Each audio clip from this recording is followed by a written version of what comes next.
Masechet Choulin, résumé du Daf Kaf Zayin.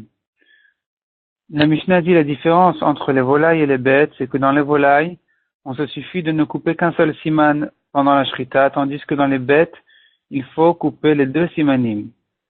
La Mishnah ajoute que il suffit de la majorité d'un siman à chaque fois. Donc, dans les volailles, la majorité d'un siman, et dans les bêtes, la majorité des deux simanim. Rabbi Yehuda ajoute qu'il faut couper aussi les veines. La Gemara va expliquer que c'est pour que le sang sorte. La Gemara dit que celui qui fait la shrita a priori du rov d'un siman ou de deux simanim, ce n'est que bediavad. Mais le khatrila, il aurait fallu faire le siman entier. Donc le siman entier chez les volailles et les deux simanim entiers chez les bêtes. Deuxièmement, dit la Gemara, malgré qu'on a dit qu'il suffit d'un siman chez les volailles, le khatrila, il faudrait faire les deux. La Gemara ensuite cherche d'où on sait que la shrita se fait dans le cou de la bête. La Gemara ramène plusieurs psukim. Premier pasuk s'écrit Veshachat. On explique Veshachat. Shach, ça veut dire là où il s'incline, qui est donc le cou. Chat, c'est là-bas qu'il va le purifier. Deuxième pasuk, Vezavarta, on l'explique. Vezav Chata. Zav, c'est là où le sang va couler, donc le cou. Chata, ça veut dire tu vas le casser. Troisième dracha, c'est Veshachat, on dit Vesachat. Vesach, de là où il parle, donc de la gorge. Là-bas, Chat, c'est de là-bas que tu vas le purifier, mais la Gemara repousse toutes ces trois drachot et dit que non, ces psukim-là servent pour autre chose, c'est pas de là qu'on apprend que la shrita doit se faire dans le cou. Donc, d'où on l'apprend à la Chala Moshe Misinai. Ensuite, la Gemara ramène d'autres drachot encore, qui ne sont pas repoussés. Une dracha qui dit, le pasuk dit de ranger tous les membres de la bête sur le misbéach pour finir à les sacrifier, à les brûler au misbéach. Là-bas, c'est écrit qu'il devra ranger aussi la tête de la bête. Alors que la tête, ça fait partie des membres de la bête. Pourquoi est-ce que la Torah, elle a cité la tête indépendamment des autres membres? C'est parce que les membres concernés par cette mitzvah-là sont des membres qui ont été dépecés. Tandis que la tête, elle n'a pas été dépecée parce qu'elle a déjà été coupée au moment de la shrita. Elle a été séparée de la bête au moment de la shrita. Donc, on a besoin que le pasuk, il précise que la tête aussi doit monter au misbéach. Et au passage, on a entendu que la tête a été séparée au moment de la shrita. Donc, autrement dit, la shrita a été faite dans le cou et pas dans la queue, par exemple. Parce que si c'était fait dans la queue, la tête n'aurait pas été concernée par la shrita. Elle n'aurait pas été séparée par la shrita. Donc, de là, déjà, on voit que la shrita se fait dans le cou.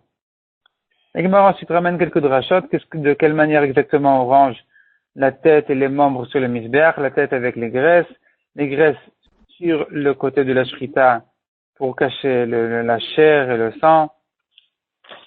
Ensuite, on continue dans les drachot. On a encore une dracha dont on apprend que ça se fait dans le cou. Parce que la Torah dit Zot Torah tabema ve'of. Donc la Torah elle met en rapport les bêtes et les volailles. De là, on apprend que de la même manière que la mélika de volaille se fait dans la nuque, donc dans le cou, de la même manière la shrita des bêtes se fait dans le cou, mais pas dans la nuque parce que la Torah dit Zot pour exclure que la shrita ne se fait pas dans la nuque. Ensuite,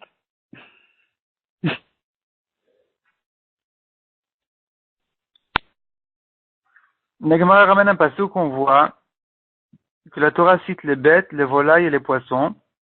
Qu'est-ce qu'on apprend de là? Que les volailles sont entre la bête et le poisson. C'est-à-dire, de couper deux simanim, comme dans les bêtes, il n'y a pas besoin, parce que, d'autre part, les volailles sont mis à côté des poissons. Dire qu'ils n'ont pas besoin du tout de shrita comme les poissons, c'est pas possible non plus, parce que c'est quand même écrit à côté des bêtes. Donc, ce qu'il faut donc dire, c'est que on peut se suffire de ne couper qu'un seul siman. La Gemara explique aussi que les bêtes qui ont été créées de la terre, leur vie est plus forte, il faut alors couper les deux simanim.